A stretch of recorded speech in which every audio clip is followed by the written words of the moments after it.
Google account, how to change name. Hey everyone, welcome back to our channel. In today's video we are going to learn how we can change name on our Google account, so make sure to watch the video till the end.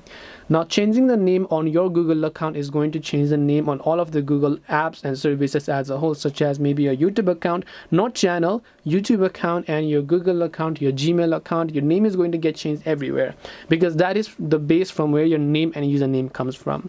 So now all you have to do is open any Google related app, which could be Google app itself, Chrome, or whatever else you prefer, because inside any Google app you'll find a Google profile. From the top right, you have to make sure to tap on it.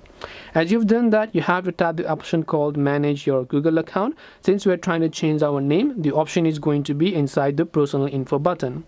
So once you go inside personal info, here you'll find the option called name, and now you can follow the instructions. So you can just tap on the name option, and from here everything is pretty much self-explanatory. You can tap on the edit icon next to your name, enter the new name that you would like to change to, tap the save option, and your name will reflect across all Google apps, services, and accounts.